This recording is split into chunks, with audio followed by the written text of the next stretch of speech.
Hi ಎಲ್ರಿಗೂ ನಮಸ್ಕಾರ. ನಾನು ನಿಮ್ಮ ಪ್ರಮೀಳಾ. ವೆಲ್ಕಮ್ ಟು ಅಮ್ಮನ ಸ್ಪೆಷಲ್ ಕೈರುಚಿ ಯೂಟ್ಯೂಬ್ ಚಾನಲ್ಗೆ.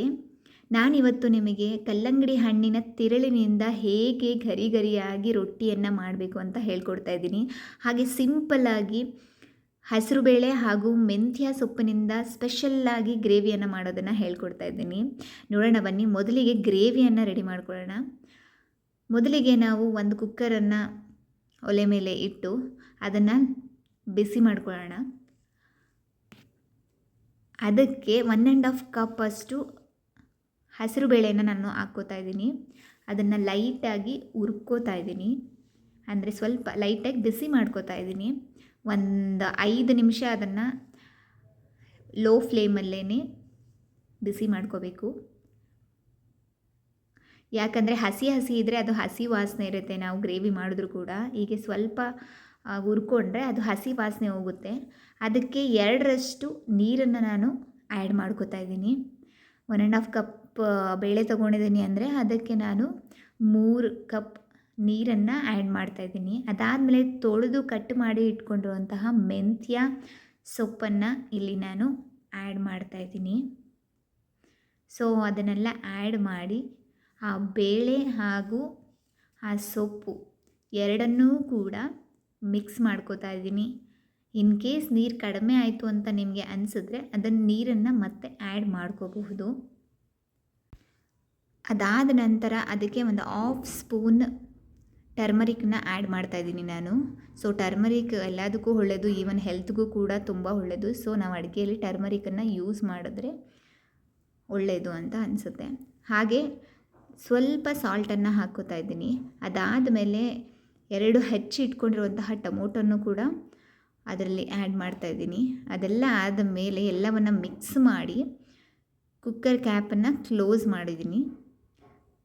ಸೊ ಈ ಕುಕ್ಕರ್ ಕ್ಯಾಪನ್ನು ಕ್ಲೋಸ್ ಮಾಡಿದ್ಮೇಲೆ ಅಟ್ಲೀಸ್ಟ್ 5 ವಿಸಲ್ಸ್ನ ನಾವು ಕೂಗಿಸ್ಬೇಕು. ಬಿಕಾಸ್ ಆ ಬೇಳೆ ಸೊಪ್ಪು ಎಲ್ಲ ಮಿಕ್ಸ್ ಆಗಿ ಚೆನ್ನಾಗಿ ಬಾಯ್ಲ್ ಆದರೆ ಗ್ರೇವಿ ಮಾಡಲಿಕ್ಕೆ ತುಂಬ ಈಸಿ ಆಗುತ್ತೆ.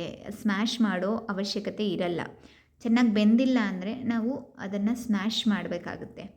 ಸೊ ಈಗ ನಾವು ಒಗ್ಗರಣೆಗೆ ರೆಡಿ ಮಾಡ್ಕೊಳ್ಳೋಣ, ಅದು ಕೂಗೋವರೆಗೂ. ಸೊ ನಾನು ಈಗ ಒಂದು ಬಾಣಲಿಯನ್ನು ಸ್ಟವ್ ಮೇಲೆ ಇಡ್ತಾಯಿದ್ದೀನಿ. ಸೊ ಆ ಬಾಣಲಿಗೆ 3 ಟೇಬಲ್ ಸ್ಪೂನ್ ಆಯಿಲನ್ನು ಹಾಕ್ಕೋತಾ ಇದ್ದೀನಿ. ಇಲ್ಲ ನಿಮಗೆ ಬೇಡ ಅಂದರೆ ನೀವು ತುಪ್ಪವನ್ನು ಕೂಡ ಹಾಕೋಬೋದು. ತುಪ್ಪ ಹಾಕ್ಕೊಂಡ್ರೆ ಇನ್ನೂ ಟೇಸ್ಟಿಯಾಗಿರುತ್ತೆ. ಸೊ ನಾನಿಲ್ಲಿ ಎಣ್ಣೆಯನ್ನು ಹಾಕ್ಕೋತಾ ಇದ್ದೀನಿ. ಅದಕ್ಕೆ ಒಗ್ಗರಣೆಗೋಸ್ಕರ ಸಾಸಿವೆ ಹಾಗೆ ಜೀರಿಗೆ, ಒಂದು 4ರಿಂದ 5 ಎಲೆ ಕರಿಬೇವಿನ ಸೊಪ್ಪನ್ನು ಹಾಕ್ತಾಯಿದ್ದೀನಿ ಇಲ್ಲಿ ನಾನು. ಸೊ ಎಣ್ಣೆ ಕಾಯ್ದ ಮೇಲೆ ಇದನ್ನೆಲ್ಲ ಹಾಕಿದ್ರೆ ಟೇಸ್ಟ್ ಬರುತ್ತೆ. ಸೊ ಕರಿಬೇವಿನ ಸೊಪ್ಪು ಹಾಕಿ, ಹಾಗೆ ಕಟ್ ಮಾಡಿ ಇಟ್ಕೊಂಡಿರುವಂತಹ ಈರುಳ್ಳಿ, ಹಸಿಮೆಣಸಿನ್ಕಾಯಿ ಇದನ್ನೆಲ್ಲ ಹಾಕಿ ಅದನ್ನು ಫ್ರೈ ಮಾಡ್ತಾಯಿದ್ದೀನಿ. ಸೊ ಇದನ್ನೆಲ್ಲ ನಾವು ನೀಟಾಗಿ ಫ್ರೈ ಮಾಡಬೇಕು. ಇವನ್ ನಾವು ಯಾವುದಾದ್ರೂ ಒಗ್ಗರಣೆ ಕೊಡ್ತೀವಿ ಅಂದರೆ ಆ ಒಗ್ಗರಣೆನ ನಾವು ಚೆನ್ನಾಗಿ ಕೊಡಬೇಕು. ಅದು ಏನೇ ಇರ್ಬೋದು, ಅದು ಹೇಗೆ ಇರ್ಬೋದು, ಒಗ್ಗರಣೆ ಒಂದು ಕೊಟ್ಟರೆ ಮಾತ್ರ ಎಲ್ಲವೂ ಸೂಪರ್ ಅಂತ ಹೇಳ್ತಾರೆ ಅಲ್ವಾ. ಸೊ ಇವಾಗ ನಾವು ಗ್ರೇವಿ ಮಾಡೋದಕ್ಕೆ ಆ ಗ್ರೇವಿಗೆ ಒಗ್ಗರಣೆ ನಾವು ನೀಟಾಗಿ ಕೊಡಬೇಕಾಗುತ್ತೆ. ಸೊ ಈ ಒಗ್ಗರಣೆ ಸ್ವಲ್ಪ ಬ್ರೌನ್ ಕಲರ್ ಬರೋವರೆಗೂ ನಾವು ಅದನ್ನು ರೋಸ್ಟ್ ಮಾಡ್ಕೋಬೇಕು. ಸೊ ಅದಕ್ಕೆ ಟೇಸ್ಟಿಗೋಸ್ಕರ ಸ್ವಲ್ಪ ಶುಂಠಿ, ಜಜ್ಜಿರುವಂತಹ ಶುಂಠಿ, ಹಾಗೆ ಕಟ್ ಮಾಡಿ ಇಟ್ಕೊಂಡಿರುವಂತಹ ಬೆಳ್ಳುಳ್ಳಿ ಇದನ್ನು ಕೂಡ ಒಗ್ಗರಣೆಗೆ ಹಾಕಿ ನಾನು ಫ್ರೈ ಮಾಡ್ತಾಯಿದ್ದೀನಿ ಇಲ್ಲಿ. ಇದು ಹಸಿ ವಾಸನೆ ಹೋಗೋವರೆಗೂ ನಾವು ಫ್ರೈ ಮಾಡಬೇಕಿಲ್ಲ ಅಂದರೆ ಹಸಿ ಸ್ಮೆಲ್ ಬರ್ತಾ ಇರುತ್ತೆ. ಸೊ ಅದು ಹಸಿ ವಾಸನೆ ಹೋಗೋವರೆಗೂ ನಾನಿಲ್ಲಿ ಫ್ರೈ ಮಾಡ್ತಾಯಿದ್ದೀನಿ. ಲೋ ಫ್ಲೇಮ್ ಇಟ್ಕೊಂಡು ಫ್ರೈ ಮಾಡಬೇಕು, ಇಲ್ಲ ಅಂದರೆ ಎಲ್ಲವೂ ಸೀದೋಗ್ಬಿಡುತ್ತೆ. ಸೊ ನಾವು ಕೇರ್ಫುಲ್ಲಾಗಿರಬೇಕು ಒಗ್ಗರಣೆ ಹಾಕಬೇಕು ಅಂದಾಗ. ಸೊ ಈ ಒಗ್ಗರಣೆಗೆ ಒಂದು 4-5 ಎಲೆಯನ್ನು ಕಟ್ ಮಾಡಿ ಇಟ್ಕೊಂಡಿರುವಂತಹ ಕೊತ್ತಂಬರಿ ಸೊಪ್ಪನ್ನು ಕೂಡ ನಾನಿಲ್ಲಿ ಆ್ಯಡ್ ಮಾಡ್ತಾಯಿದ್ದೀನಿ. ಅದನ್ನು ಆ್ಯಡ್ ಮಾಡಿ ನಾನಿಲ್ಲಿ ರೋಸ್ಟ್ ಮಾಡ್ಕೋತಾ ಇದ್ದೀನಿ. ಸೊ ನೆಕ್ಸ್ಟ್ ಟೇಸ್ಟಿಗೆ ಸ್ವಲ್ಪ ಉಪ್ಪನ್ನು ಒಗ್ಗರಣೆಗೆ ಹಾಕ್ಕೋತಾ ಇದ್ದೀನಿ. ಬಿಕಾಸ್ ಆಲ್ರೆಡಿ ನಾನು ಹಾಕಿದ್ದೆ, ಸೊ ಅದಕ್ಕೆ ಇವಾಗ ಸ್ವಲ್ಪ ಹಾಕ್ಕೋತಾ ಇದ್ದೀನಿ. ಹಾಗೆ ಸ್ವಲ್ಪ ಹಿಂಗನ್ನು ಹಾಕ್ಕೋತಾ ಇದ್ದೀನಿ. ಸೊ ಅದಾದ ಮೇಲೆ ಸ್ವಲ್ಪ ಗರಂ ಮಸಾಲ ಪೌಡರ್ನ ಕೂಡ ಆ್ಯಡ್ ಮಾಡ್ತಾಯಿದ್ದೀನಿ. ಇದು ನಾವು ಮನೆಯಲ್ಲೇ ಮಾಡಿರುವಂತಹ ಗರಂ ಮಸಾಲ ಪೌಡರ್, ನಾವು ಹೊರಗಡೆಯಿಂದ ಬೈ ಮಾಡಿ ತೊಗೊಂಬಂದು ಹಾಕ್ತಾಯಿಲ್ಲ. ಸೊ ಟೇಸ್ಟಿಗೋಸ್ಕರ ಗರಂ ಮಸಾಲ ಪೌಡರ್ ಹಾಕ್ತಾಯಿದ್ದೀನಿ. ಸೊ ಎಲ್ಲವನ್ನು ಹಾಕಿ ಮತ್ತೆ ಅದನ್ನು ಮಿಕ್ಸ್ ಮಾಡಿ ಫ್ರೈ ಮಾಡ್ತಾಯಿದ್ದೀನಿ. ನೋಡಿ, ನಿಮಗೆ ಗೊತ್ತಾಗ್ತಾ ಇದೆ ಕಲರ್ ಚೇಂಜ್ ಆಗ್ತಾಯಿದೆ. ಸೊ ಇದು ಹೀಗೆ ಇರಲಿ.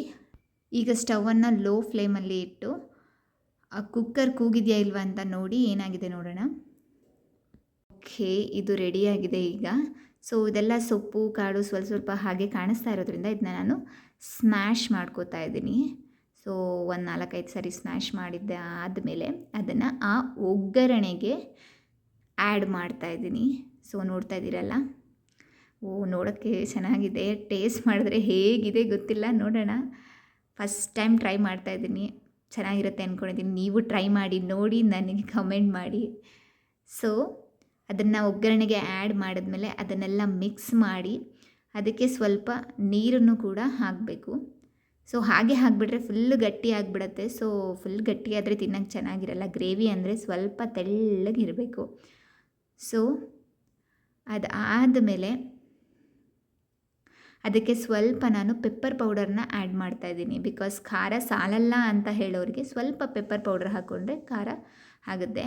ಹಾಗೆ ಸ್ವಲ್ಪ 1 ಕಪ್ ಕರ್ಡನ್ನು ಕೂಡ, ಮೊಸರನ್ನು ಕೂಡ ನಾನು ಇಲ್ಲಿ ಆ್ಯಡ್ ಮಾಡ್ತಾಯಿದ್ದೀನಿ. ಅದು ಟೇಸ್ಟು ಚೆನ್ನಾಗಿರುತ್ತೆ. ಈವನ್ ಖಾರ ಏನಾದರೂ ಜಾಸ್ತಿ ಆದರೆ ಕಡಿಮೆ ಮಾಡುತ್ತೆ ಅಂತ ಹೇಳಿ ನಾನಿಲ್ಲಿ ಆ್ಯಡ್ ಮಾಡ್ಕೋತಾ ಇದ್ದೀನಿ. ಸೊ ಅದಕ್ಕೆ ಇದನ್ನು ಒಂದು 15 ನಿಮಿಷ ಇಲ್ಲ 20 ನಿಮಿಷ ಚೆನ್ನಾಗಿ ಕುದಿಲಿಕ್ಕೆ ಬಿಡಬೇಕು. ಸೊ ನಾನು ಇದು ಕ್ಲೋಸ್ ಮಾಡಿ ಕುದಿಲಿಕ್ಕೆ ಬಿಟ್ಟಿದ್ದೀನಿ.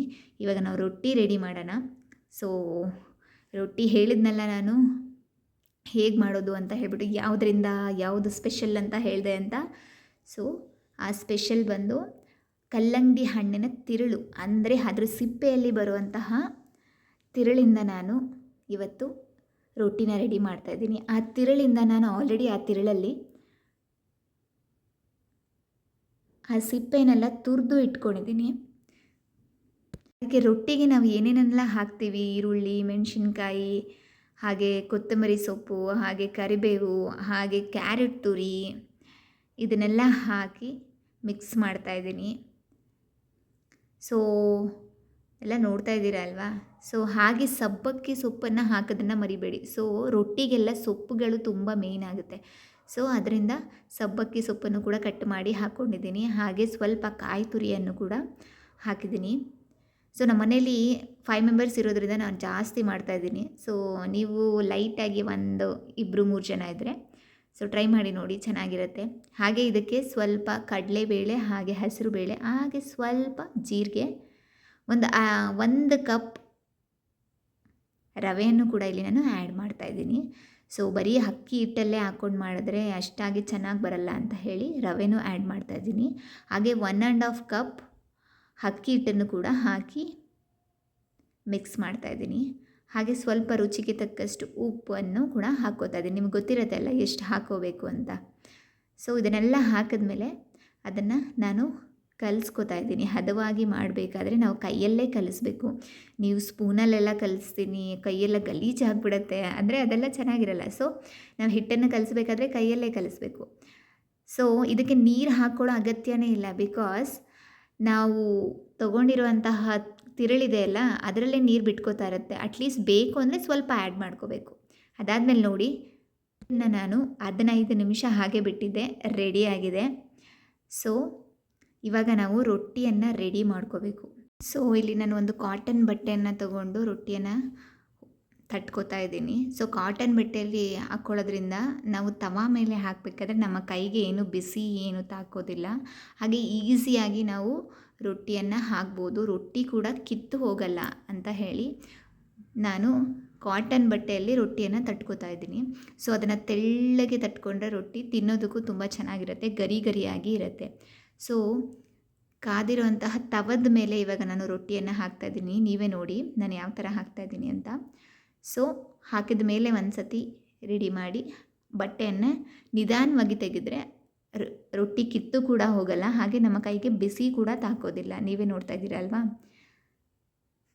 ಸೊ ಇದಕ್ಕೆ ಸ್ವಲ್ಪ ಎಣ್ಣೆಯನ್ನು ಹಾಕಬೇಕು. ಎಣ್ಣೆ ಹಾಕಿ ಚೆನ್ನಾಗಿ ಅದನ್ನು ರೋಸ್ಟ್ ಮಾಡಬೇಕು. ಆವಾಗ ಗರಿ ಗರಿಯಾಗಿ ಚೆನ್ನಾಗಿರುತ್ತೆ. ಈವನ್ ಬಿಸಿ ಬಿಸಿಯಲ್ಲಿ ಇದನ್ನ ತಿಂತಾಯಿದ್ರೆ ಇನ್ನೂ ತಿಂತಾ ಇರೋಣ ಅನಿಸುತ್ತೆ. ಮಕ್ಳಿಗೆ ತುಂಬ ಇಷ್ಟ ಆಗುತ್ತೆ. ನೋಡಿ, ನಿಮ್ಮ ಮನೇಲಿ ಕೂಡ ಟ್ರೈ ಮಾಡಿ ಒಂದು ಸತಿ, ತುಂಬ ಚೆನ್ನಾಗಿದೆ. ನಾನು ಹೊಸದಾಗಿ ಟ್ರೈ ಮಾಡಿದ್ದೀನಿ. ಟ್ರೈ ಮಾಡಿ ಹಾಗೆ ಲೈಕ್ ಮಾಡಿ, ಕಮೆಂಟ್ ಮಾಡಿ, ನಿಮಗಿಷ್ಟ ಆಯಿತಾ ಇಲ್ವಾ ಅಂತ ಹೇಳಿ. ಸೊ ನಿಮಗಿಷ್ಟ ಆಗಿದೆ ಅಂತ ಅನ್ಕೋತೀನಿ. ನೋಡಿ, ರೆಡಿಯಾಗಿದೆ ಬಿಸಿ ಬಿಸಿ ರೊಟ್ಟಿ, ಹಾಗೆ ಹಸಿರುಬೇಳೆ ಹಾಗೂ ಮೆಂತ್ಯ ಸೊಪ್ಪಿನ ಗ್ರೇವಿ. ಹೊಸದಾಗಿ ಟ್ರೈ ಮಾಡಿ ನಿಮ್ಮ